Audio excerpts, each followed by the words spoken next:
Wagner, eu queria que você fizesse uma pequena apresentação a seu respeito. Eu já falei de você ter sido feirante.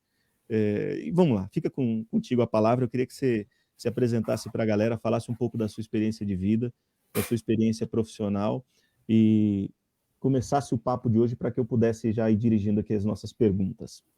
Legal.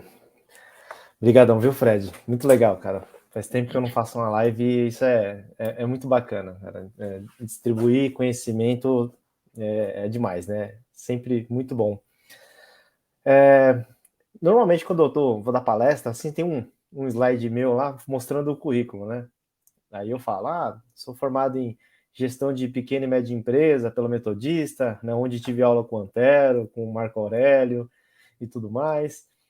Eu fiz pós-graduação em finanças pela FEI, fiz pós-graduação de Business Intelligence, de liderança positiva.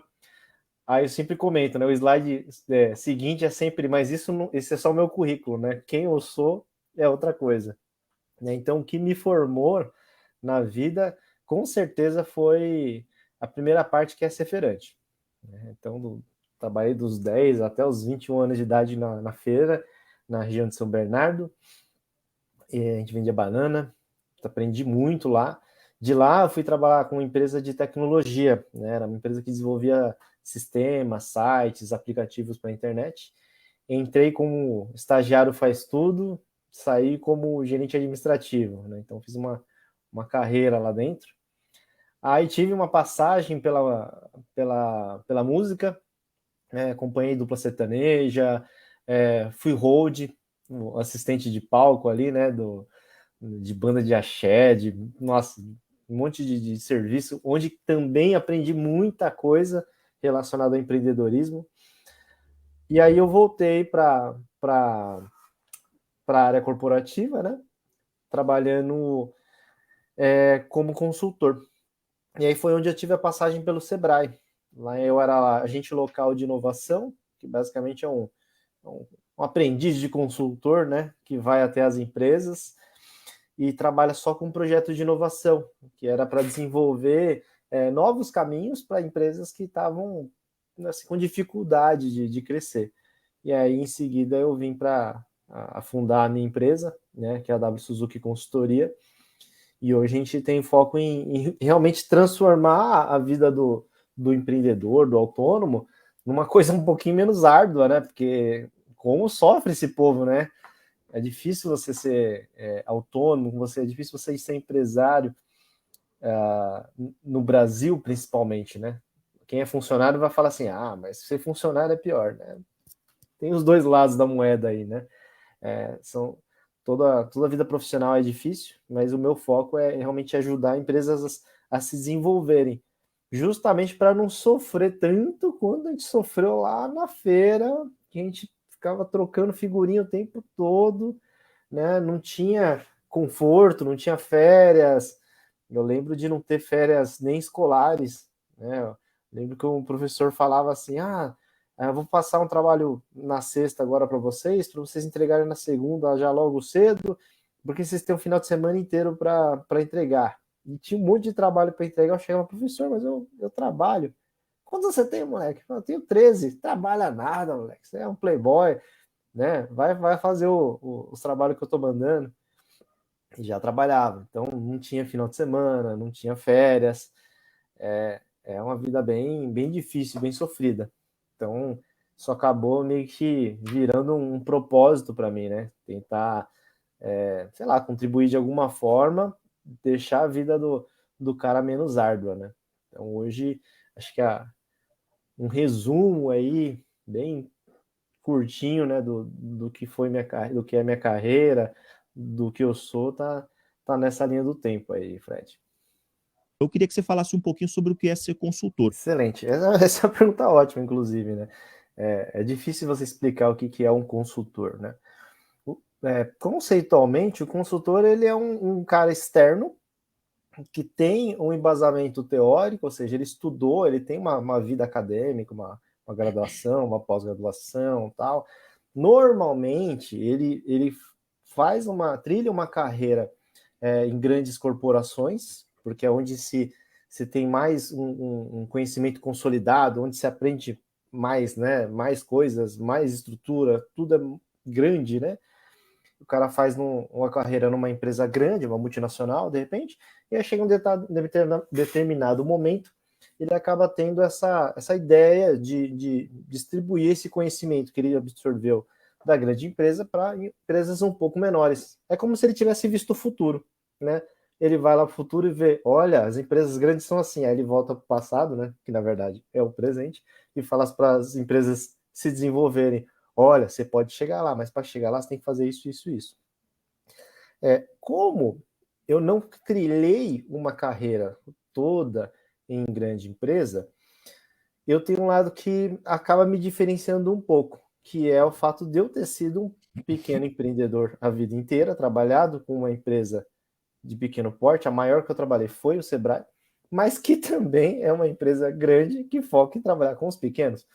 Né? Então é uma paixão por esses empresários pequenos. Né? Então eu tenho uma facilidade de me colocar do outro lado da cadeira, né? De falar, eu entendo, eu sei como é difícil.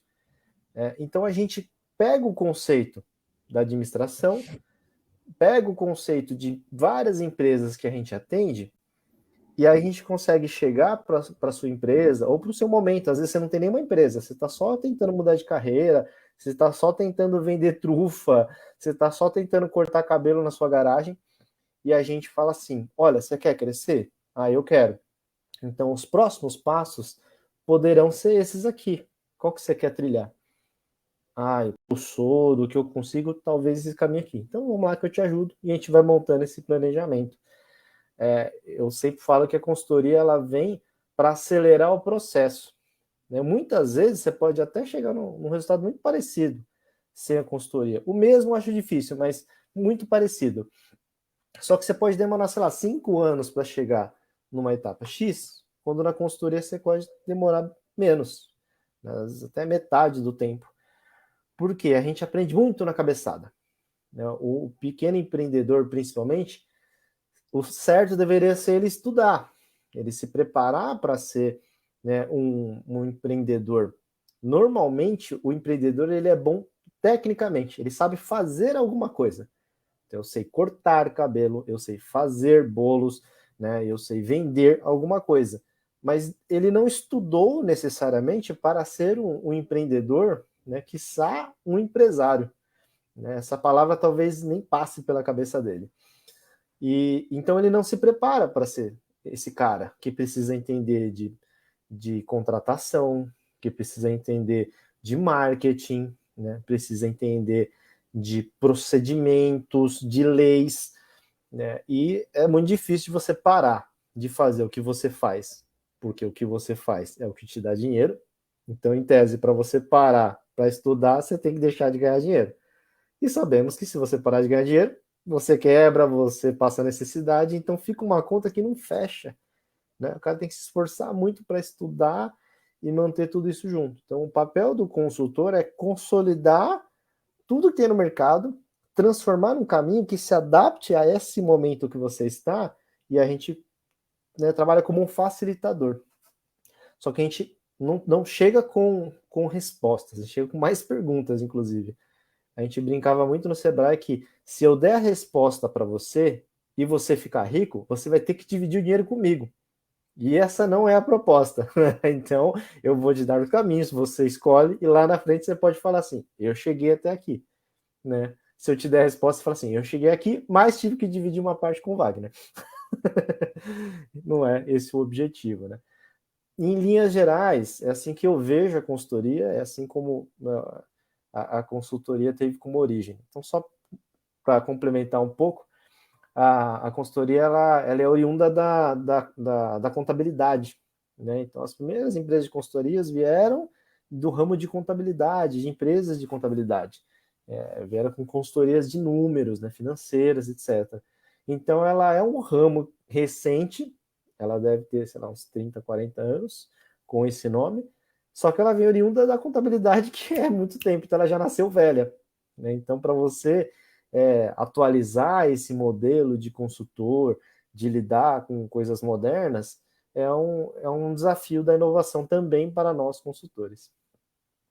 Então tá aí a primeira pergunta. Wagner, como você vê as mulheres no ramo da construção civil, Wagner? Como eu Contigo. vejo? Eu vejo de baixo, assim, ela tá lá em cima, eu tô aqui embaixo. É assim que eu vejo. Brincadeiras à parte, é mais ou menos assim. Dizem que o homem não pode ser feminista, né? Mas eu tenho um olhar muito para esse canto aí da mulher.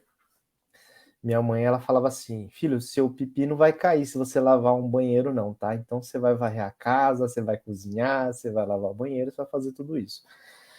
E meus pais se separaram 2 vezes na vida. Hoje eles estão bem, mas tipo, né, a mãe ela precisava da gente para era uma guerreira que teve que criar uma parte do tempo aí sozinha, né? E meu irmão. Então eu vejo a mulher não só no ramo da construção, mas em qualquer ramo como uma tendência, tá? Eu acho até meio estranho o termo empoderamento feminino, né? Eu acho que a gente deveria já ter passado dessa fase, né? Infelizmente ainda tem muita diferença, né? Ainda vivemos uma sociedade ainda muito machista, tá? Mas, cara, na verdade eu acho que não se trata, não deveria se tratar mais de gênero, né? E sim de competências, do que cada um faz melhor. E no ramo da construção, eu atendo uma empresa que vende ferramentas para construção civil, né? Para construtoras. A líder é uma mulher. E, cara, que mulher forte, velho. Ela tem as suas dificuldades, ela tem suas crises, como todo empreendedor, mas ela se reinventa numa velocidade que você desacredita. E olhando hoje em dia, né, a quantidade de mulheres empreendendo, por exemplo, é muito grande. Quando eu trabalhava no Sebrae, a maioria das empresárias, né, do pool de empresários que eu atendia, sei lá, atendi 50 empresas no período que eu estive lá, mais da metade, a maioria era mulher. Na minha carteira hoje de clientes, né, se não for mais da metade, está ali, está bem equilibrado também. Porque mostra a capacidade que a mulher tem de se adaptar e de fazer a coisa acontecer. A única coisa que muitas vezes trava é a própria insegurança. Então, eu acredito que o bloqueio muitas vezes está na própria pessoa. E aí não vou nem falar de mulher ou não, né? Mas se ela acreditar, se ela perceber, não é nem acreditar, se ela perceber que pode e consegue, só por isso ela já vai conseguir. Né? Então, uma coisa que eu vejo muito quando eu analiso empreendedores, né? E aí, assim, analisando homem e mulher, é que o homem ele tem muita dificuldade de entender essa sensibilidade que a mulher tem. E não sensibilidade no olhar de ser frágil, isso para mim não existe. É sensibilidade de toque, sabe? De olhar e falar assim, putz, esse detalhe aqui faz toda a diferença. De olhar para o funcionário e falar assim, esse cara não tá legal, eu preciso fazer alguma coisa por ele. De olhar o serviço e falar assim, não, tem que estar arrumadinho, tem que ser legal, tem que ser elegante, tem que ser bacana, tem que ser bem feito, né? Ela tem uma visão mais multidisciplinar normalmente do que um homem. Tá? Não tô aqui para criticar o homem também, mas normalmente ela tem essa facilidade de conseguir enxergar esses detalhes. E aí o Leonardo da Vinci já falava, né, que a simplicidade é o último estágio da sofisticação. E quando você fala de uma carreira, de uma empresa ou de um serviço bem prestado, com certeza o diferencial vai estar nos detalhes.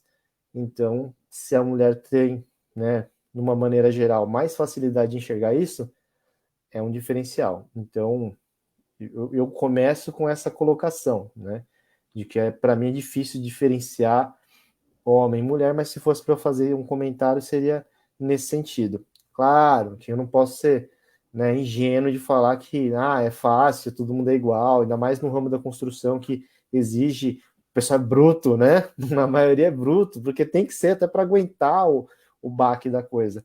Né? Mas tem mulher que é muito mais bruta que homem, viu? Porque eu sou casado com uma pernambucana, filho, e você não sabe o que é ter uma pernambucana em casa. E aí ainda temos na internet, Wagner, tem umas guerreiras aí que produzem conteúdo e que são verdadeiros exemplos. Tem a Gélia Opaleira, né? A pessoa, se eu conseguisse convidar ela para estar com a gente, você tem que dar uma olhada depois, se você não conhece os vídeos dela. Ela deixa muito homem no chinelo aí, ela faz reboco de parede. Eu peguei para fazer uma parede parecendo, seguindo as dicas dela, eu passei 2 dias lá com a mão, com uma paletinha lá para proteger, porque deu problema, né? E ela faz aquilo como rotina. É. Tem muito a ver com isso, né? O quanto se deve ter de reserva de emergência, ou isso depende de cada estilo de vida da pessoa? Boa noite, Amelaro, muito obrigado pela pergunta, e agora eu passo para o Wagner aí a resposta. A pergunta está na tela para você recapitular, se necessário. Eu tinha visto, eu vim pensando, é uma ótima pergunta. Obrigado, viu, Francisco? Você está contribuindo muito, trazendo essa reflexão.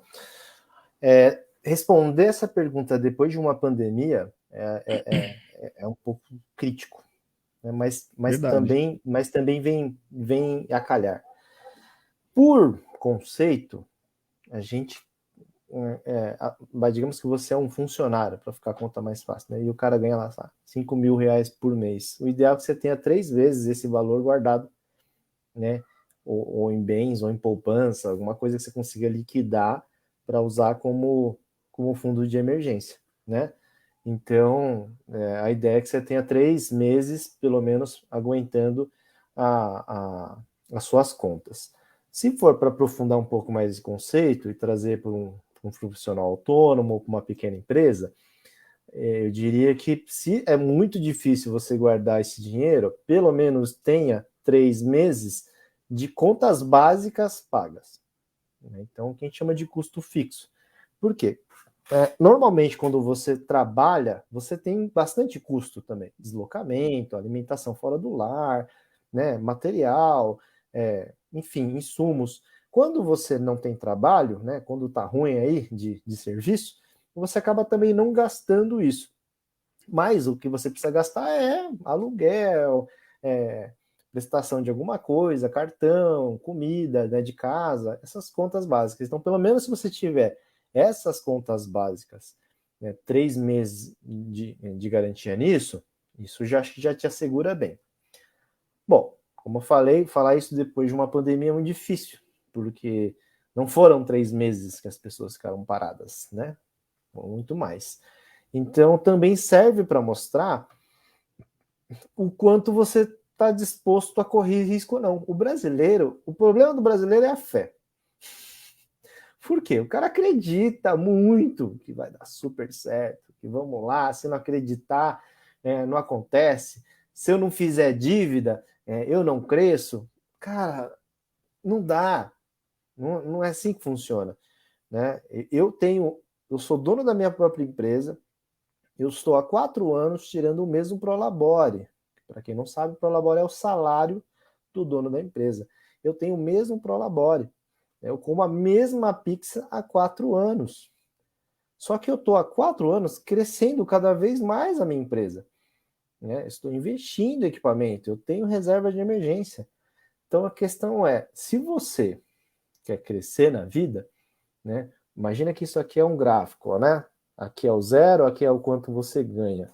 Você pode crescer na vida ganhando mais dinheiro, e você pode crescer na vida ganhando mais dinheiro, mantendo o mesmo custo. Você pode crescer na vida ganhando mais dinheiro, mas também crescendo o quanto você gasta, só que aí a diferença vai ser menor. Só que se você crescer na vida e conseguir ainda reduzir um pouquinho de custo, essa diferença aqui de dinheiro que sobra, que o pessoal costuma chamar de lucro, vai sobrar mais. E aí assim a gente sabe que com o dinheiro a gente faz a coisa acontecer, né? Então, dando o meu próprio exemplo, ficando 4 anos comendo a mesma pizza, né, 4 anos mantendo o custo baixo, eu consigo ter essa sobra maior. Fui juntando, consegui passar pela pandemia, graças a Deus, consegui crescer a empresa ainda na pandemia por causa do meu ramo, né, que dá para fazer atendimento online, empresas com dificuldade acabam me contratando para isso, né? Tive sorte, vamos falar assim, fui beneficiado por essas questões. Mas eu não aumentei o meu custo de vida por causa disso. Então você aumenta essa sobra, esse lucro, junto, e aí chega um momento que você começa a reinvestir meio pesado na tua empresa e ela cresce muito rápido, que é o que está acontecendo agora comigo. Então essa é a minha sugestão para todos os empresários. Você quer ter uma reserva? Reserva aí pelo menos os 3 meses, mas não se prenda a isso. reserve bastante, junte dinheiro, né? E aí vá reinvestindo aos poucos, na hora que você chegar, ver que é o momento, que vai chegar um momento da tua vida que você vai vir crescendo um pouquinho, pouquinho, pouquinho, só que para você ir para o próximo estágio, tem que fazer um degrauzão. Então, por exemplo, você é eletricista, você tem o seu carro, você tem o seu equipamento e consegue atender vários clientes. Vai chegar um ponto que para você conseguir continuar crescendo, você vai ter que ter outro carro, outro funcionário, o dobro do equipamento, e aí você vai tirar esse dinheiro da onde? Entendeu? Essa é a questão. Só para juntar o que ele perguntou aqui, né, isso é reserva de capital ou é capital de giro? Não, capital de giro é o que você precisa de dinheiro para viver aquele mês. Então, digamos assim, se você não ganhasse absolutamente nada naquele mês, saiu a conta do zero, para você chegar até o final do mês, você custasse 5 mil, né? Mas você não pode ficar 5 mil negativo. Então, você precisa de 5 mil inicial para pagar essas contas. Para você trabalhar, você precisa de mais 5 mil naquele mês. Então, você precisa de 10 mil para conseguir cumprir os seus compromissos, atender o cliente, e aí, quando chega no próximo mês, você vai começar a receber o seu trabalho. Então, entre o ponto zero e até você começar a receber o seu trabalho, você precisa de 10 mil ali para comprar material, para gasolina, para pagar suas contas, e aí você começa a receber. Começou a receber, o dinheiro começa a voltar. Capital de giro é esse é o dinheiro que fica circulando ali, mas que não é que você tem 10 mil na conta. 10 mil de capital de giro é que tem 10 mil girando, mas sempre vai ter lá 1.000, 1.500 na conta, por exemplo. Tá? Só para você ter uma ideia. Bacana. Mas fala um pouco dessa relação, né? Não necessariamente do valor, da hora, mas como é que funciona esse processo de a pessoa ter a possibilidade de conquistar o direito de falar, eu vou contratar um consultor? Eu acho que essa pergunta ela não tem nada de mística, assim, ela é bem simples de responder. É uma pergunta muito bem colocada também, faz todo sentido. Eu vejo da seguinte forma: tem coisas que você assiste um vídeo no YouTube, do Fred, por exemplo, e você consegue ver por que o seu chuveiro está pingando. Aí você desmonta lá o negócio, o registro, né, troca aquela borrachinha, beleza, você mesmo trocou. Legal. A consultoria do Fred foi o vídeo, que foi de graça, e você pagou só a borrachinha. Quando você está falando de consultoria, a gente até brinca que tem a consultoria, tem a fazedoria. Né? Consulta, é igual no médico. Você senta lá e fala assim, doutor, o que eu tenho? Ó, pelo que você me mostrou aqui, você tem X. É isso. Compra esses remédios e tenta melhorar. Mas ele não vai lá e compra o remédio para você, ele não pega o remédio, coloca a dosagem e dá na tua boca. Ele só fala, né, o que você tem que fazer e você tem que fazer. A fazedoria, às vezes, é uma parte que você acaba tendo que executar da consultoria. Faz parte. Quanto mais você não tiver tempo para pensar no seu negócio, para planejar o seu negócio, mais você vai precisar do consultor, mais você vai precisar de ajuda ou de conhecimento. E quanto menos você dispor desse tempo, mais caro fica, porque alguém vai ter que fazer isso para você. Né? Então, a questão dessa balança começa por aí. Outra questão é que a consultoria, como eu falei, é um processo de aceleração da empresa. Né? Então, se as pessoas em algum momento acham algum tipo de consultoria, né, que tem vários tipos de consultoria, mas o tipo de consultoria empresarial caro, por exemplo, é o custo que ela tem para você acelerar a tua empresa. Né? Então, você pega, eu brinco que tem conhecimento que custa 50 mil reais. Né? Então, antes de eu fazer faculdade, fluxo de caixa, capital de giro, balanço, DRE, essas coisas eram, nossa, difícil pra caramba, né? 50 mil reais depois, né? Considerando ali 4 anos de faculdade, R$ 1.000 por mês, né? 50 mil reais depois, isso virou óbvio. Porra, é óbvio que você tem que fazer fluxo de caixa. Caramba, é óbvio que você tem que controlar suas finanças. Então, para ficar óbvio, custou 50 mil reais. Né? Então, esse conhecimento que hoje, para mim, é óbvio, custou 50 mil reais. É caro? 50 mil reais é bastante dinheiro. Né? Mas foi o que eu paguei para conseguir essa informação. Para eu conseguir vender para alguém essa informação, eu vou ter que ter um custo. Beleza. falando de valores, eu posso abrir aqui de uma forma tranquila, né? Só para colocar numa linha do tempo, estamos em agosto de 2022, né? Porque o cara vai assistir isso aqui daqui um ano, né? E com a inflação do jeito que está no Brasil, fala assim, nossa, tá barato, né? Eu tenho consultorias a partir de R$250. Né? Ah, é caro? Cara, depende. Você conseguir tirar R$250, né, de um empreendedor, cara, é dinheiro pra caramba, eu sei. Porque em muitos momentos eu não tive R$250 para absolutamente nada. Só que você tem que pensar o seguinte, quando você pega e fala assim, nossa, aquela broca daquela furadeira X, nossa, se eu comprar aquela broca é maravilhosa, vai facilitar muito o meu trabalho. Aí o cara vai lá e dá um jeito e compra a bendita da broca. Ele compra uma ferramenta lá de 3, 5 pau. E ele pode até falar que, cara, mas como ele sabe que aquilo ali serve para a profissão dele e de alguma forma vai dar o retorno, sendo que ele não fez esse cálculo, ele vai lá e compra e é 5 pau? Tá aqui, ó. 5 pau, né? Só que como ele não vai entender como funciona a consultoria, ele não tem como achar barato, né? Uma consultoria. Então, há uma consultoria de 5 meses minha, que até o nome dela é 5 anos em 5 meses, que é para estruturar a empresa, para te ajudar a colocar a empresa no trilho e preparar para crescer, hoje está custando uma base de uns R$3.500, parcelado em 5 vezes, então dá 700 por mês. É caro? Então, aí que tá. É o custo da velocidade, o quanto que você quer que sua empresa acelere esse movimento, né? E aí a questão é essa, né? Tem empreendedor que acha caro o valor, mas ele fica pensando, nossa, eu preciso ter uma caminhonete. Aí ele vai lá, se mata, junta, né, 20, 30 mil, ou se enfia numa dívida porque ele pôs na cabeça que ele precisava de uma caminhonete para crescer. Sendo que com 3,5 pau de consultoria, a caminhonete nem entrava na brincadeira. Ia crescer de outras formas. Então, é relativo, mas eu tenho uma ideia de valores, e então dá para tentar ter uma base, né, do quanto que é caro ou quanto não é, né? É mais ou menos um pouco disso. Sem contar, Fred, que já não foi não é só uma pessoa que falou, eles ficam falando que, nossa, eu contratei você para ajudar a resolver os problemas, mas você é tipo o psicólogo da empresa, né, do CNPJ, né? Você pega um dos problemas da empresa, fica ouvindo o cara chorar as pitangas lá e ajuda ele a tomar as decisões, né, a clarear a mente. É mais ou menos isso mesmo o trabalho.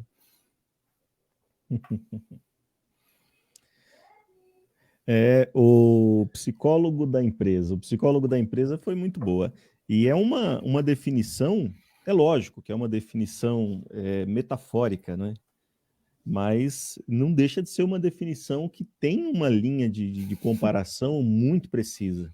É. Muito precisa. Porque quando a gente fala, por exemplo, de problemas de relacionamento e você procura um psicólogo e o psicólogo consegue enxergar através de perguntas, faz você também enxergar, o Fred, o Wagner, enxergar soluções que, quando a gente enxerga, pareciam óbvias, né? Se ninguém for lá e virar uma chave para me ajudar a perceber que elas eram óbvias, eu não percebe. Elas não percebem. Isso. Vocês já passaram por aquela situação em que está acontecendo alguma coisa, você fica buscando uma solução e quebra a cabeça e não encontra, aí vem alguém, não é isso aqui? Tava ali e eu não tinha visto. Né? A garotada que gosta de anime, né? Os canais de cultura geek falam assim: explodiu a cabeça. Né? Parece que veio uma explosão à cabeça. E é verdade, é verdade. O consultor é isso. As pessoas têm aquela ideia. Eu fiz Senai em 95, né? 94 para 95 eu estava no Senai. E no Senai já começava a cultivar-se a ideia de consultor voltado ao processo produtivo, né, Wagner? E os números eram absurdos. Por isso que a Irenice fez a pergunta. Ela até colocou aí, Wagner, já tem mais uma cliente. Ó. Falando sério, Wagner, vou te contratar. A gente vai disponibilizar os contatos aí no final e ele faz atendimento também online, tá, Irenice? Irenice, se eu não me engano, é do Rio de Janeiro, tá, gente? E lá na época do Senai, os valores eram absurdos. Você não falava de nada que não somasse a importância de 20 mil, 50 mil reais. Mas é porque é aquela relação, né, Wagner? Uma consultoria, por exemplo, e isso está muito presente no imaginário popular, né? A consultoria é aquela que vai te ajudar a instalar o ISO 9001. Na época era o que estava na moda, né? É lógico que essa consultoria vai custar 50 mil reais. porque eles vão dedicar 3, 4 colaboradores de um altíssimo gabarito, de uma formação técnica extremamente requisitada pelo mercado, para passar 10 horas por dia dentro da sua empresa por 6 meses. E aí é outra história, né? Mas tá aí o Wagner para mostrar para a gente que tem caminhos diferentes, né? Quer comentar mais alguma coisa, Wagner, antes de eu passar para a próxima pergunta? Eu acho que tá nessa linha mesmo. Você falou do atender o pequeno, né? Eu nem posso, não é nem inteligente da minha parte deixar de atender os pequenos, tá? Porque a gente até, estrategicamente falando no ramo de consultoria, a gente dá consultoria de sofrimento ou de crescimento. Então, quando a economia tá ruim, você vai ter que dar consultoria para quem tá sofrendo, né? E quando a economia tá boa, tá todo mundo crescendo, você vai dar consultoria de crescimento. E eu não posso largar nem um público nem outro, né? Então, eu não posso atender só a empresa grande, eu tenho que sempre atender os pequenos, né? E os pequenos eu não posso nunca chegar e cobrar o preço do grande, até porque não vai ter capital para isso. Mas eu preciso achar cada vez soluções mais práticas e viáveis que caibam no bolso do cara. Então, eu tenho um E aí a planner, sua criatividade é que entra em jogo, né? porque, igual, as dicas do YouTube, eu comecei a criar trilhas, né, playlists, né, de tipo 5, 10 vídeos meus falando todos de finanças. Eu agrupei tudo lá no canal, tá de graça lá. Aí tem lá explicando o que é o marketing para um cara pequenininho. Tem 5, 10 vídeos lá falando a mesma coisa, de graça. Aí, putz, agora eu tenho R$ 100. Eu tenho um curso online de vendas que custa R$ 100. Eu tenho um planner, um caderno, eu tenho mesmo um caderno que tem umas videoaulas lá para a pessoa se organizar como empreendedor, né? Então, assim, eu criei várias camadas de produtinhos, né, que aos poucos a pessoa consegue ir alcançando e se desenvolvendo e crescendo para chegar um momento ele conseguir tranquilamente, né, sem que ele precise deixar de comer o arroz com feijão dele para poder pagar o consultor, né, e tranquilamente conseguir ter a minha ou qualquer outra consultoria na empresa dele, né.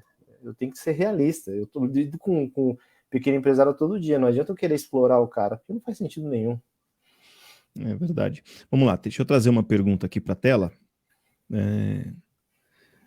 Eu vou falar Souza, porque eu estou com um problema na tela do computador, eu não estou conseguindo ler com precisão o primeiro nome. Helber. Parece Helber, isso, Helber Helber. Souza.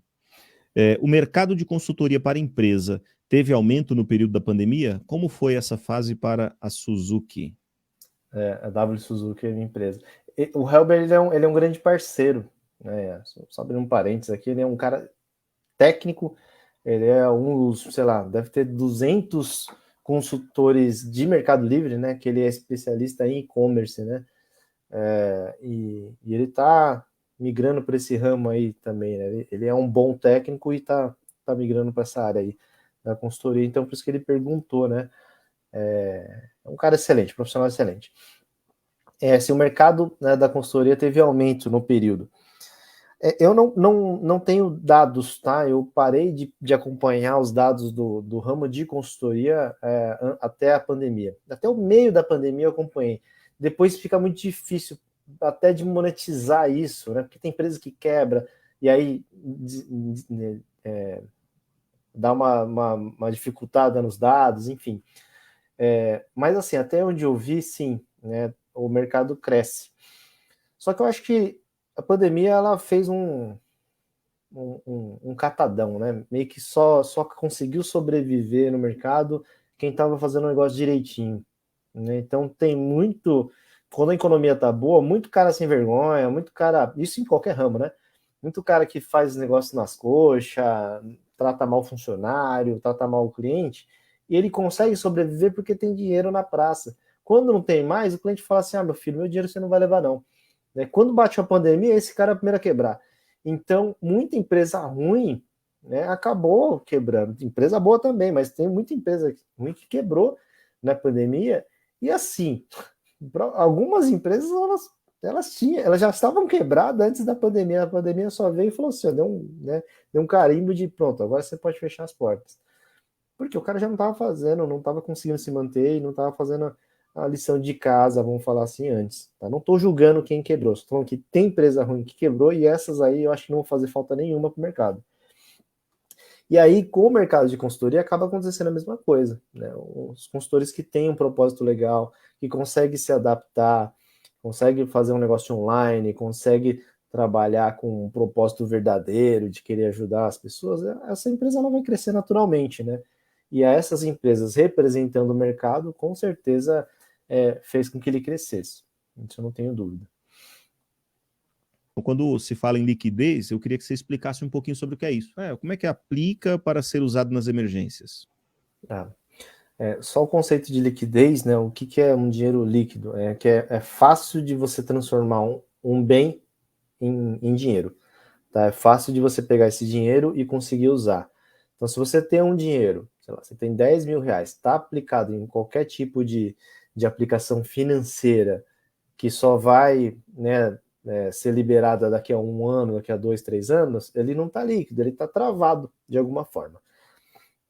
Se você tem esse dinheiro aplicado em, sei lá, num veículo, num carro, um carro, se você abrir mão, né, do valor dele, né, vender barato, você consegue vender ele de um dia para o outro. Então ele é um bem muito líquido. Uma casa já não. Uma casa é um bem que vale muito e que você não consegue liquidar com grande facilidade para pegar esse dinheiro e quitar dívida ou investir no equipamento para tua empresa. Então liquidez é isso, tá? O quão fácil é transformar aquele dinheiro em uma coisa rápida, né, para você poder investir. Aí ela perguntou dos tipos de investimento, né, o que significa manter um dinheiro aplicado para usar na emergência. Isso é um buraco sem fundo, né? Tem pano para manga para caramba para conversar sobre isso. Trazendo de maneira mais rasa, mais simples, né? Você ter guardado dinheiro, na verdade, muitas pessoas vão me bater, né, de falar isso. Mas eu tô pouco me lixando se ela tá na poupança, se você sacou ela e colocou embaixo do seu travesseiro, se ela tá parada na conta corrente. O negócio é o seguinte, negão, na hora que o chicote estrala mesmo, o negócio aperta, não importa onde ele tá, se ele tá no colchão, se ele tá na poupança, se ele tá rendendo, se você tiver esse dinheirinho, ele te salva. Essa é a única verdade que eu conheço. Tem formas mais inteligentes de guardar o dinheiro. Concordo. Só que, se você pegar as grandes empresas, elas não guardam dinheiro. O dinheiro que em tese está guardado, ela já pegou e já aplicou na empresa dela mesma, ela já comprou material, já fez contratação, porque ela já sabe que se ela contratar o cara vai trabalhar para ela e aqueles 5 pau que ela investiu já vai voltar 7 no mês seguinte, então isso vai ficar girando o tempo todo para trazer mais e mais dinheiro. Então, falar que ela tem dinheiro guardado, muitas vezes é mentira, ela não tem. Isso falando de empresa grande, falando de multinacional, tá? Mas por quê? Ela sabe o que ela está fazendo, né? Ela já é uma estratégia de altíssimo nível, com controles, com números para tudo quanto é lado. Então, tem gente aí que trabalha no mercado financeiro, o cara é executivo, né, da PQP lá e vem falar, não é possível que o cara falou que o dinheiro vai ficar na poupança. O ponto é esse, quando você se trata de pessoas reais, dessas que sofrem no dia a dia, que pegam ônibus, que, né, passam necessidade, que ainda tem que lavar o próprio banheiro, dessa realidade que eu tô falando. Nessa realidade, meio que pouco importa se está guardando. Se você tiver um pouquinho de dinheiro de reserva, isso vai te salvar. Então é mais ou menos nessa linha que eu trabalho e particularmente é isso que eu faço, tá? O dinheiro que eu preciso aplicar na minha empresa, eu aplico no sentido de comprar sei lá, eu contratei um menino esses dias, comprei uma cadeira boa para ele, comprei uma mesa boa para ele, porque eu quero que ele tenha um rendimento bom. E contratar esse menino é uma forma de aplicar, é uma forma de investir o dinheiro na minha própria empresa, né? Eu podia ter 3 mil a mais por mês guardado na poupança ou no meu travesseiro, e eu pus isso aí por mês agora na mão de outras pessoas para ela poder crescer, ter emprego e, né, me ajudar a trabalhar também. Então, quando eu falo de investimento na empresa, eu estou falando nesse nível, não estou falando de investimento financeiro, né, ação na bolsa, nada disso, não é minha praia. Isso aí. Bom, tem uma pergunta, uma colocação com uma pergunta enganchada aqui do Edivan. Tá. Importante o empreendedor saber o que é receita, não acha? Aí eu quero pegar a bola do Edivan e levantar ainda mais para que você faça aí a sua cortada de maneira mais interessante ainda. Bom, pedreiro, azulejista, encanador, o autônomo. Vamos falar agora para o autônomo. Tá. E aí é como se você estivesse conversando com a moça que está abrindo uma barraquinha de cachorro-quente. A gente tem uma dificuldade gigantesca. A gente, tá, gente? Tô no grupo. Legal? Tô no grupo, então o Wagner vai estar ensinando o Fred aqui também. A gente tem uma dificuldade financeira de entender a diferença entre bolso A e bolso B. Esse jargão bolso A e bolso B, eu vejo alguns amigos da administração que cuidam de empresa, de pequenas empresas, falando sempre. É importante diferenciar o bolso A do bolso B. O bolso A é do Fred, o bolso B é da empreiteira que o Fred toca. A gente tem um mau hábito de pegar tudo que é receita e achar que receita é salário, Wagner. Você falou um negócio aí, uma palavra bonita, chama prolabore. Essa daí eu só ouvi na faculdade. O que você falaria, por exemplo, para alguém que está no ramo da construção e que não faz a menor ideia de como funciona isso? Uma microaula para gente sobre a importância, né, de fazer essa separação. Primeiro, o que é essa separação, a importância de fazer essa separação. E eu sei que eu estou te colocando numa sinuca de bico, porque isso é tema para uma aula, né, uma hora de fala tranquilamente. Mas coloca aí, faz a sua mágica aí com as palavras, para a gente poder começar a entender um pouquinho sobre isso. Porque a gente vai continuar falando sobre isso, tá, gente? Né? Sobre essa ideia de cuidar direitinho da grana. O Wagner vai me recomendar umas pessoas aí do mercado que ajudam a gente a cuidar das finanças pessoais. Eu tenho certeza que ele já está com uns 2 ou 3 nomes em mente. Nem sei se ele pensou nisso. Mas, enfim, é muito difícil para nós. A maioria de nós nunca pisou numa faculdade. A gente não faz ideia do que é, nem a gente não sabe muitas vezes o que significa a palavra prolabore. Então, como é que a gente entende receita? Eu tenho que pagar gente, eu tenho que guardar, tem que ter fundo de caixa, e para mim eu vou tirar 1.000 por mês, ou 2.000, ou 5.000. Como é que é isso? Fala um pouco para a gente disso daí. Tá. Vou falar o seguinte, eu vou tentar falar de maneira simples, mas eu já vou começar complicando. Por quê? Quando você tem muito dinheiro, administrar muito dinheiro, assim, dinheiro sobrando, é mais fácil. Porque imagina que você ganha 20 mil reais e custa 5. Cara, sobrou 15. Se amanhã seu carro quebrar, beleza. Tem que trocar o motor, 5 pau, beleza. Por mês me sobra 15. É fácil fazer essa conta. Quanto mais simples você é, quanto menos dinheiro você tem, vamos falar o português claro, quanto mais pobre você for, mais complexa é a conta. E é por isso que, né, quanto mais dificuldade a gente tem, é mais difícil da gente conseguir entender essa situação. Tá? Então, esse é o ponto do porquê que é tão importante ter a aula de finanças pessoais, né, a pessoa saber fazer conta já logo no primário, ali no colégio, né, no ensino básico, porque essa é a estrutura que a gente precisa, né, para as pessoas não nos passar, não nos enganarem, né, não passar a gente para trás, a gente não se enrolar. Receita é tudo aquilo que você recebe pelo seu serviço. Tá? Então, imagina que você fez um servicinho aqui de manutenção ali de marido de aluguel, você ganhou ali 200 reais. Aí, no outro dia, você ganhou mais 200 reais. E aí, você ganhou mais 200 reais. Aí, numa semana, você fez 1.000. No mês, você fez 4.000. Esses 4.000 é a receita. É tudo que entrou de dinheiro, tá? Já meio que ajudando um pouco, tudo que entrar de dinheiro, você anota, nem que seja no caderno. Anota o valor, o dia que você recebeu esse dinheiro. Ah, mas hoje em dia é difícil, né? Porque entra na conta, no Pix, não sei o quê. Tá, anota quando cair na conta. Quando cair na conta, tá lá. É seu? Tá lá na conta? Tá, anota ali. Mesmo que você tenha feito o serviço ontem ou que você vai fazer o serviço amanhã. Anota quando caiu. Beleza. Então você sabe quanto que é a sua receita. Como é que você calcula os gastos da sua empresa? Essa é que é a parte que fica complicada, porque, por exemplo, se eu tiver um carro que é só da minha empresa, eu comprei pelo CNPJ da empresa, né? Eu quitei pela empresa, eu só uso para a empresa, o estacionamento que eu deixo é pago pela empresa e o combustível é todo da empresa, é só você calcular o quanto você gasta de combustível no mês, quanto custa seu carro no mês, quanto você gasta de estacionamento no mês. Beleza. Não precisa ser nenhum gênio para somar isso aí, a continha de mais. Quando você usa o seu próprio veículo de casa, que é o mesmo que usa fazer compra, buscar o filho e fazer o serviço, complica. Ah, mas esse é o errado? Não, não é errado. Estou falando que complica a conta. Por quê? Aí você trabalha com percentual, né? Então, assim, uma parte dos R$ 200 que você colocou lá de gasolina, você gastou buscando seu filho, você gastou em fazer compra. Não foi todos os R$ 200 que você gastou para fazer o serviço. Só que também não foram todos os R$ 200 que você gastou com a sua família. Então aí você fica assim, mas peraí, eu gastei R$ 200 de combustível. Quem que paga a conta? A casa ou a empresa? Então, tinha que rachar, né? Tinha que rachar. Aí começa essa dificuldade, né, de calcular essa dificuldade toda.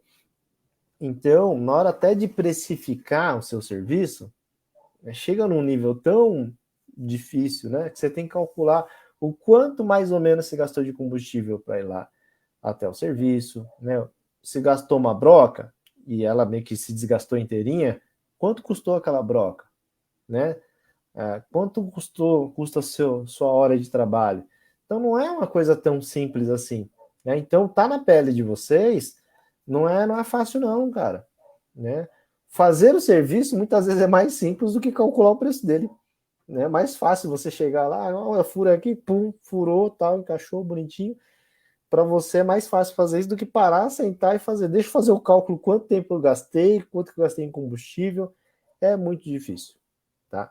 A questão é que quanto mais você trabalha na sua empresa, você é o único que trabalha na sua empresa, você não é necessariamente um empresário, né? Você é o único funcionário da sua empresa, porque você está lá fazendo, então não tem ninguém pensando na empresa. Então você é meio que um funcionário autônomo, né? Quando você tem assistentes, ajudantes, igual você falou, né, um rapaz aí que tem a equipe, de 4 pessoas, ele já está lidando com uma equipe mesmo. Então tem mais gente, né, ajudando ele a compor lá o faturamento, né, a receita, a tal da receita da empresa. Então ele já tem uma equipe, então ele já está realmente pensando como uma empresa. Aí ele tem que fazer a conta separada, né? Ele tem que ter sei lá, a empresa consegue girar ali, né, por mês 20 mil, né? Ele vai ter que pegar desses 20 mil e falar, olha, eu vou ter que, minha casa vai ter que sobreviver com 5. Tirar esses 5 mil desses 20, transfere para sua conta pessoal e os outros 15 mil você tem que pagar funcionário e deixar lá girando para você ter para investir. E aí entra uma coisa que é importante. Mesmo você sendo um pedreiro, eu sugiro que você tenha 2 contas bancárias. De preferência num banco digital que não cobra taxa, tá? Nem Pix. Então você pega lá, uma conta se abre pensando que é como se fosse a conta da sua empresa, e aí você tem a conta pessoal. Pode ser até assim, essa aqui é sua e essa é da sua esposa, né? E aí a da esposa, ela que cuide lá para pagar as contas de casa, né? E aí tudo que você receber dos clientes, você manda pagar na conta que seria da empresa. E aí você vai ter claramente o quanto que você recebeu, que é só olhar o extrato bancário, né? No mês, quanto você recebeu. E aí você tenta pegar, acertar lá com a sua esposa, com a sua família, o quanto que precisa para pagar a escola, para pagar aluguel, comida, essas coisas. Aí você todo mês tira um salário da sua empresa. Você transfere dessa conta aqui, 3, 4, 5 mil, sei lá, para essa conta da esposa ou da pessoa física lá, e aí você se vira para pagar as contas, cara. Ah, mas esse final de semana extrapolei, fiz um churrascão lá, comprei umas carnes, uma cerveja, e aí gastou mais. Então, português bem claro, né? Azar o seu, vai comer cachorro quente a semana inteira para poder ajustar o dinheiro, cara. Que se você ficar fazendo churrasco para poder, né, a sua empresa não cresce. É o que eu tô falando. Eu poderia comer uma pizza 3 vezes mais cara do que eu como nos últimos anos, mas eu tô comendo a mesma pizza. Aí você escolhe. Você quer comer picanha, né, a cada 2 meses ou quer aguentar um tempinho segurando ali numa comida mais ou menos para lá na frente você colher os louros, né? Como até alguém comentou aí. Então é mais ou menos isso. Não sei se eu consegui explicar ou confundir mais as pessoas, não, Fred, mas a minha visão é mais ou menos nessa linha. Não, mas é bem por aí mesmo. A gente conhece a teoria, né, Wagner? A questão é a prática. E tem um detalhe aí, né, gente? A prática de tudo isso é basicamente calcado na disciplina, né? É, Tem um educador físico que eu acompanho, eu não lembro o nome dele agora, mas ele é muito famoso. É um dos mais, eu acho que se não for o mais famoso do Brasil, é um dos mais famosos do Brasil. Ele diz o seguinte: ele fala uma coisa que é uma verdade incômoda, né? Uma verdade incômoda. O ser humano é naturalmente é, levado a ter comportamentos de acomodação. E isso tem a ver com a nossa própria história evolutiva. sim, Né? Tem a ver com a própria biologia, e ele usa o exemplo da biologia. O corpo só consome energia na medida do necessário. O corpo não vai consumir calorias além daquilo que é o necessário. Por isso o exercício físico é muito importante, o discurso dele lá, né? sim. Mas a gente pode considerar o seguinte, que adaptando a fala dele para a nossa realidade, é muito mais fácil não usar o nosso tempo para fazer essa conta, né? Até porque a gente vai ter que abrir mão de alguma coisa. Tudo que a gente decide fazer é um processo de escolha. E a gente vai ter que abrir mão de alguma coisa para dedicar um tempo, meia hora por dia. Não sei, cada um tem o seu nível de complexidade e vai fazer sua conta. Não, eu vou fazer por semana. 2 horas por semana eu consigo colocar tudo em dia? Não sei. Mas é uma coisa que foge aquilo que a gente naturalmente faria. Então a gente tem que colocar o despertador, colocar o sininho, tem que se disciplinar para fazer. Né? E o autônomo não é muito afeito, me permita fazer um ajuste na minha fala. Nós, os autônomos da construção, não somos muito afeitos, não gostamos muito da questão da disciplina imposta nessa linha mais metódica. Motivo pelo qual muitas vezes a gente não quer trabalhar em empresa. Não é? Sim. A gente não quer, a gente quer fazer o próprio horário, a gente quer ser o próprio chefe, e junto com os louros vem os pesos, né? E um deles é esse, ou a gente. É assim, é como diz um desses três famosos aí, acho que é o Cortella que fala, não lembro qual deles que fala. É, fazer a coisa certa ou fazer a coisa errada, tudo depende de nós, a gente vai fazer. A diferença é que uma dói mais que a outra, né? Fazer a coisa errada dói mais, só não dói agora, mas dói mais que a É, outra. Então é uma questão da gente se disciplinar, né? Tem uma microempresa, e aí ele complementa: pago os impostos e são pesados. Tem que ser regrado. É uma questão de disciplina, né, Wagner? é. E é bom a gente tirar um pouco dessa mentalidade de que pagar imposto, ter funcionário é ruim. Cara, não é ruim, é um efeito colateral. Ponto. Tem que ser feito. Não venham com choromelas, né? Como os caras falavam na escolinha do professor Raimundo. Eu sei que não é isso que ele está falando, né? Ele não está reclamando, ele está falando que realmente é pesado e eu concordo. Mas eu estou aproveitando para puxar esse gancho da gente não reclamar de pagar imposto. Né? É aquela história, só reclama de uma Ferrari batida quem tem uma Ferrari. Né? Quem não tem, não tem esse problema. Então, cara, você não quer pagar imposto, não tem uma empresa. Né? Se você não quer se disciplinar, trabalhe para os outros. Se você não quer abrir mão de nada, aceite a sua realidade atual.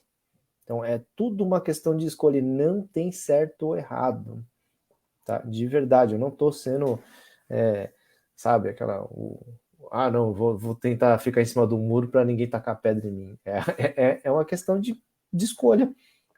Né? Tem empresário que eu atendo que é milionário, ele não se sente um milionário e ele trabalha que nem um louco, como se ele tivesse precisando muito daquilo. Uma porque ele gosta e outra porque ele tem uns sonhos que, pelo amor de Deus, né? Tem gente que quer ter uma CG 150 e tem gente que quer ter um helicóptero. Então, cada um vai correr na velocidade que tem que correr para atrás dos seus sonhos. Né? Vai ter essa dificuldade. Tem gente que chega a um certo ponto e fala assim, não, tá bom, cara, que já deu, eu trabalhei demais, a vida é muito sofrida, deixa eu ficar aqui onde eu tô. E aí, só aproveitando para trazer uma coisa que eu ouvi numa palestra uma vez. Era da HSM, é um evento que tem todo ano, né, para empresários. E aí tinha, eu não lembro o nome dele, mas era um CEO, né? Eu falo assim, um diretor, um presidente de empresa muito grande, e estava dando palestra pra gente, eu estava lá anotando, eu era novo de carreira ainda. E aí ele falou assim: bom, vou começar a palestra falando o seguinte: quem quer ter independência financeira?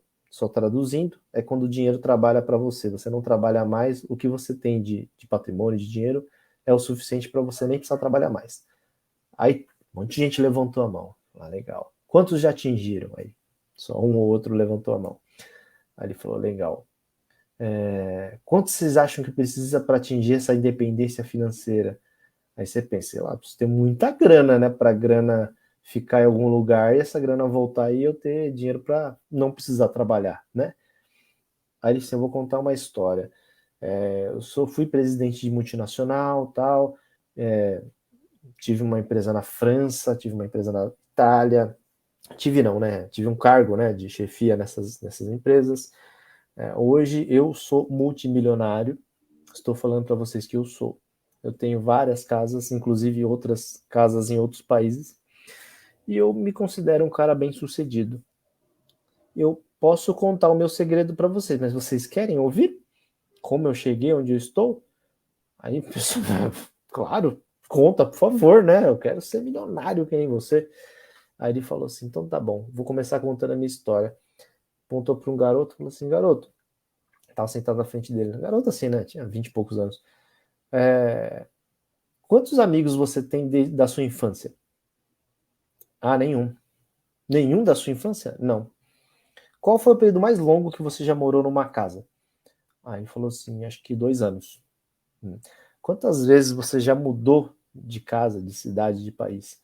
Aí ele, eu acho que eu parei de contar quando a gente mudou pela 10ª vez. Aí você, tá. Aí perguntou para a moça que estava do lado desse cara, você é formado em quê? Ela, medicina. Já exerceu a profissão? Não. Ah, tá. Você tem carreira? Não, não tenho.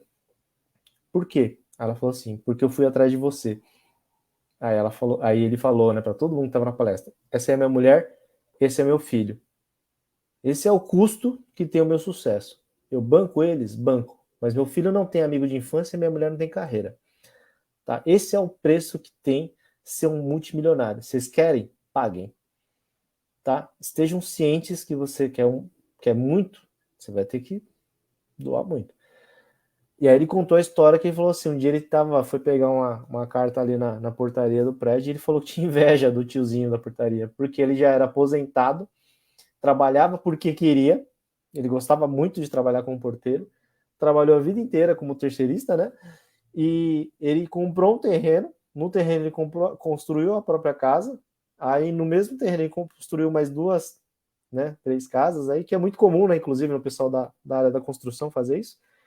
E ele, com o aluguel que ele já tinha das outras casinhas que ele tinha no mesmo terreno, o custo dele era tão baixo de vida que ele já se mantinha. Então ele não precisava, de fato, mais trabalhar na portaria, já era aposentado e trabalhava. Então, assim, lá onde ele morava, ele era rico, né? Porque ele ganhava 3 vezes mais do que ele precisava para sobreviver.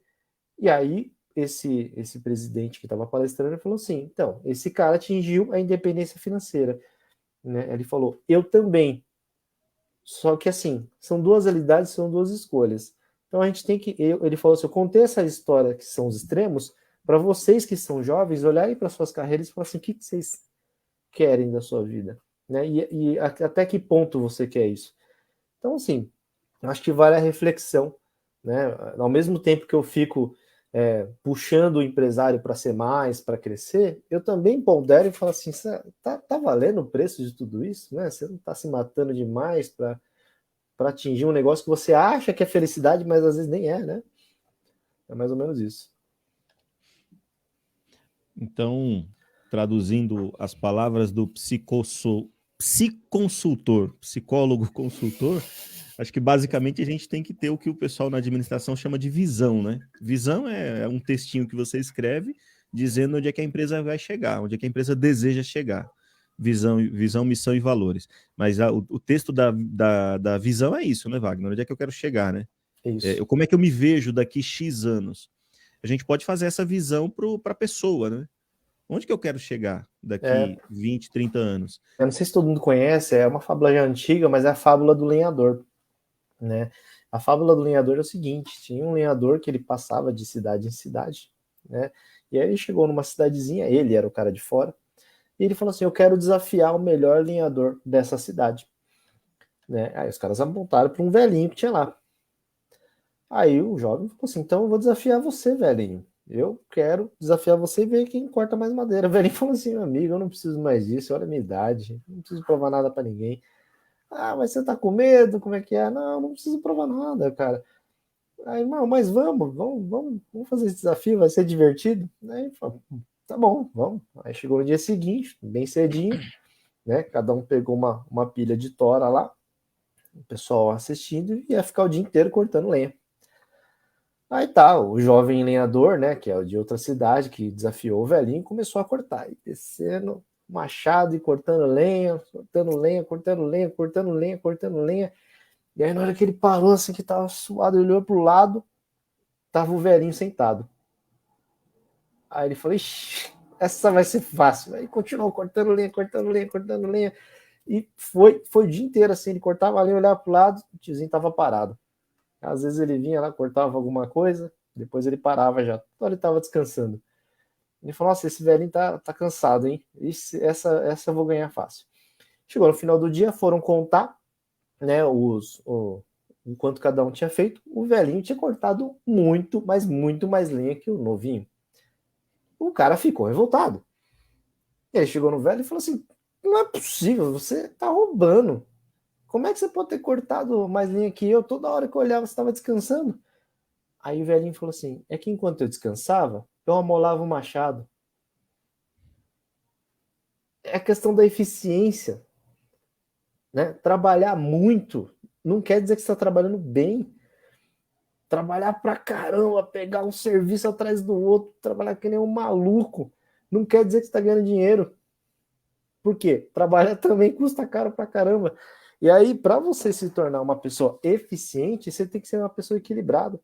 Quando você pega histórias de empresários que têm sucesso, e aí não preciso falar Bílio Diniz, esses caras de outro mundo, foram pessoas normais, né, comuns, acessíveis, pessoas que já chegaram a um nível de conforto bom, tem um apartamentinho bom, tem um carrinho bom. Você pega esse cara, ele é dono de empresa, que nem o Fredson falou aí de ter 27 funcionários. Esse cara, ele fica o dia inteiro sentado numa cadeira na frente do computador, ou falando no telefone, ou respondendo no WhatsApp. E só para fazer isso, só para ficar o dia inteiro tomando café com os outros e respondendo no WhatsApp, ele precisou mudar a alimentação dele, ele precisou fazer academia, ele precisou fazer meditação, ele precisou ir no psicólogo, ter um psicólogo recorrente, ele precisa de um consultor, sabe? E ele precisa ainda de um apoio espiritual, né? Seja qual religião ele tenha. Por quê? Ele está no nível de atleta. O cara, ele exige tanto, o serviço dele exige tanto que ele precisa ter uma performance de atleta. Então ele se alimenta que nem um atleta, sabe? Ele faz exercício, tudo, para conseguir fazer o que ele faz. E as pessoas de fora olham e falam: não, o cara só toma café e responde o WhatsApp. Né? Então, assim, se você acha que para você ser um pedreiro, né, você tem que trabalhar muito, cortar muita lenha, você tem que amolar o machado. E nessa fábula, o comparativo, amolar o machado é descansar, é tirar férias às vezes, é ficar um pouco mais tranquilo, não ficar preocupado, é se organizar melhor para fazer as coisas de maneira mais eficiente, mais devagar, mas com mais atenção, com menos refação, com menos reclamação do cliente, com mais amor, né? E aí, cara, o resultado vai ser maravilhoso, as pessoas não vão ficar mais presas no custo, achando seu serviço caro. A pessoa vai te dar valor, fala: nossa, você fez com carinho, ficou bom, deu para ver que você fez o negócio, né, com vontade. É essa colocação que eu queria botar aí, né, no debate, antes de falar de cases aí, tá, Fred? Passar para o Wagner, para que ele fique à vontade aí para contar o case, para ficar à vontade aí, Wagner, para de repente dividir com a gente alguma história, algum Tá. case interessante para a gente poder pensar um pouquinho mais. Eu não sei se eu chamar de case, mas acho que histórias já contribuem, né? Tem um rapaz que ele me procurou ano passado, tá? Se tem uma coisa que você precisa ser quando você é pequeno empreendedor, é criativo. E o brasileiro, por si só, ele já é criativo, né? Ele faz gambiarra para tudo. Eu sei que o pessoal de construção não faz gambiarra, né? Tudo certinho ali e tal. Não O existe isso. nome é recurso técnico. Isso, ninguém faz ajuste técnico não autorizado, mas é, eu estou falando de outro ramo, tá? Esse cara, ele é soldador. Ele era soldador de uma firma e ele começou a fazer umas coisas em casa, assim. Tipo, ele pegou, sei lá, disco de embreagem, sabe? Aquele cheio de dente assim, né? Lavava, aí ele soldava com uma outra peça, tá? E fazia meio que uma escultura meio esquisita, assim, né? E começou a brincar com essas coisas. Em algum momento, eu acho que ele, não sei se ele saiu da empresa que ele trabalhava, perdeu o emprego, não sei. Ele foi se virar, né? Como muita gente faz. E ele começou a primeira ideia que ele teve foi comprar uma máquina de solda um pouco melhor e fazer as soldas dele artísticas. Aí ele foi tentar vender essa arte. Não conseguiu dar muito certo porque a arte ela é muito rústica, então é difícil a pessoa que curte essa parada aí, né?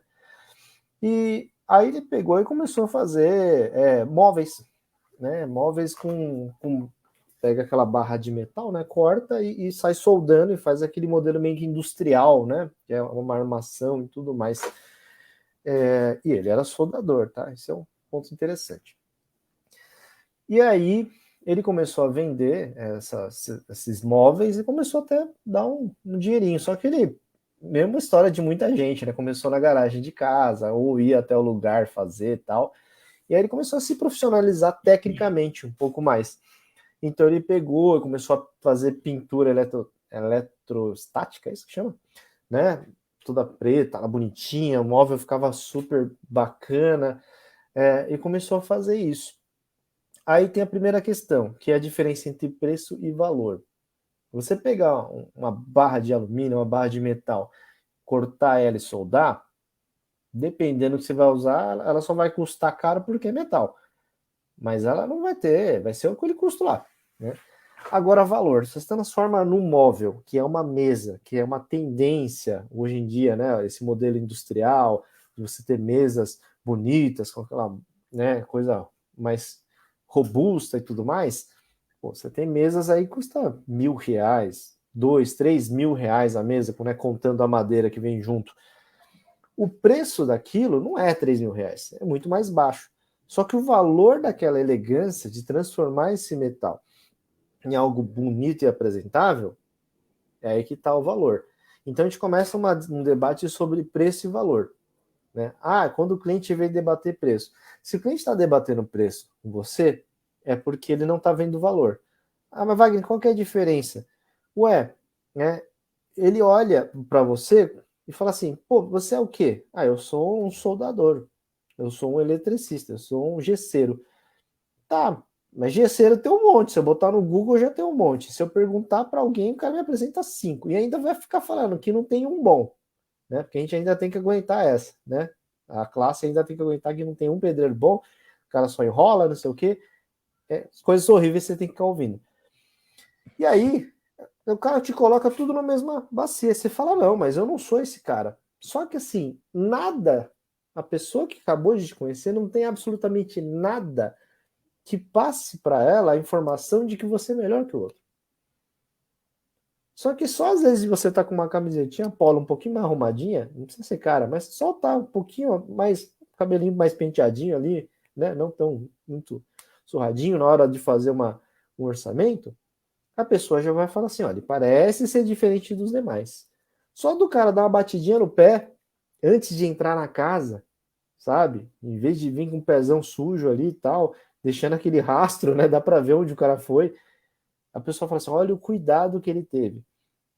Só do cara vir com de repente até uma luva, alguma coisa para tocar as coisas que ele vai mexer ali, né? O móvel, o espelho ali da tomada que ele vai mexer, para não deixar marca. A pessoa fala assim: olha como o cara pensa, não só no trabalho dele. O cara que pensa só no trabalho dele vai lá meter a mão lá, arrancar o espelho, vai mexer o negócio, tá, pum, coloca lá, e se quando coloca, vai falar assim, tá, ó, dinheiro é tanto. Cara, o que você faz não é só aquilo que você faz, né? Não é só trocar o negócio do chuveiro, arrumar a tomada, construir a parede. O que você faz é o que isso representa para o cliente. O que para você é só arrumar uma tomada, para uma mulher, né, jovem que mora sozinha, puta, é a salvação, irmão. Só que como é que ela traz uma pessoa que ela nunca viu na vida, um homem, para dentro da casa dela? Imagina como ela se sente, né? Então você tem que chegar todo respeitoso, passando aquela segurança para ela olhar, tudo bem, posso entrar? Tudo bem? Posso tomar uma luvinha lá, arruma tal, né? Quando o cara é muito bruto, ele acha que isso é frescura. Cara, eu não tô nem aí pro que você pensa. Você quer ganhar dinheiro, você quer melhorar o seu nível, você tem que abrir a sua mente. Que aí volta no que eu falei, né? Da mulher ter esse toque, e às vezes o cara não tem. E aí você começa a ter diferenciais. E aí a pessoa, ela vai, talvez você não vai chegar assim, olha, para trocar arrumar o disjuntor ali que você queria, é R$ 5.